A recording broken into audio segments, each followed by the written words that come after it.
নিরাপদ সড়ক চাই নিয়ে আমি যেভাবে সাকসেস হয়েছি, যতটুকু এগিয়েছি, আমি মনে করি যে রাজনৈতিক দল হিসাবে আমার সততা, আমার ন্যায়নিষ্ঠা দিয়ে আমি আরও বেশি এগিয়ে যেতে পারবো।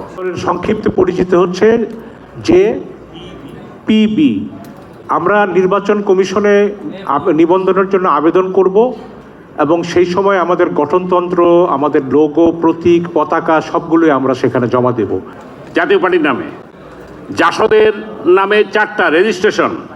সুতরাং এখানে যারা জনতার নাম দিয়ে দল করেছেন তাদেরকে আমরা অভিনন্দিত করতে চাই। উনি যথার্থ উত্তর দিয়েছেন যে নির্বাচন কমিশনে এটার নিবন্ধন যখন হবে, যাকে দিবে, যে যোগ্যতা অর্জন করবে সেই ফাইনালি থাকবে। পরিশেষে একটুকু বলতে চাই, যেটা মহাশয় বলে গিয়েছেন, এই জনতার নাম দিয়ে ভবিষ্যতে এমনও হতে পারে আমাদের চিন্তা চেতনার সাথে জাতীয় জনতার জোট, এই যারা বলছেন তারা আমাদের সাথে কিংবা আমাদের সাথে একসাথে মিলে আমরা তো জোটও হতে পারে। সুতরাং এটা নিয়ে কোনো আমার মনে বিতর্কের কোনো অবকাশ নেই। কোনো রাজনৈতিক সুবিধা আদায়ের জন্য আমরা নির্বাচনটি দল গঠন করিনি। 2024 সালের যে নির্বাচনটি হয়েছে সেখানে অনেকে বাধ্য হয়ে নির্বাচনে অংশ নিয়েছে।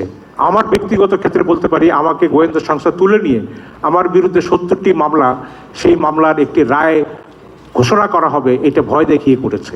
তা আমরা 2018 সালে যারা নির্বাচনে গেছে, 2024-এর নির্বাচনে যাওয়া আর 2018 সালের নির্বাচনে হাসিনার অধীনে যাওয়ার মধ্যে তো আমি কোনো পার্থক্য দেখি না। এই নির্বাচনে যাওয়ার জন্য আমরা দুঃখ প্রকাশ করি। সঙ্গে যারা 2018 সালের নির্বাচনে গেছে এবং নির্বাচিত সাংসদ হিসাবে সংসদে ভূমিকা পালন করেছে, তাদেরও তো দুঃখ প্রকাশ করা উচিত।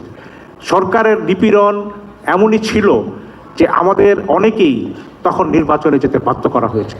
এবং আপনারা এটাও লক্ষ্য করবেন যে ছাত্র সমন্বয়কদের আন্দোলন যখন সুতীব্র হয়, সেই সুতীব্র আন্দোলনের মুখে তাদেরকে যখন ডিবিতে গ্রেফতার করে নিয়ে যাওয়া হয়, সরকারের চাপে তারা আন্দোলনের কর্মসূচি পর্যন্ত প্রত্যাহার করার জন্য ঘোষণা দিয়েছিল। অর্থাৎ ব্যক্তিকে বাঁচাতে, ব্যক্তি বাঁচতে এই আমাদের পদক্ষেপগুলো বাধ্য হয়ে নিতে হয়েছে। এবং 2018 সালে একটি দল নির্বাচনে গেছে তাদের নিবন্ধন বাঁচাতে। অর্থাৎ আমি মনে করি এখন সামনে যে জাতীয় ঐক্যের আহ্বান আছে, যারা ফ্যাসিস্টদের দোসর গণহত্যায় অংশ নিয়েছে, মানুষের উপর জুলুম করেছে, তাদেরকে বাদ দিয়ে নতুন জাতীয় ঐক্য গড়তে আমাদের সবাইকে লাগবে। ধন্যবাদ।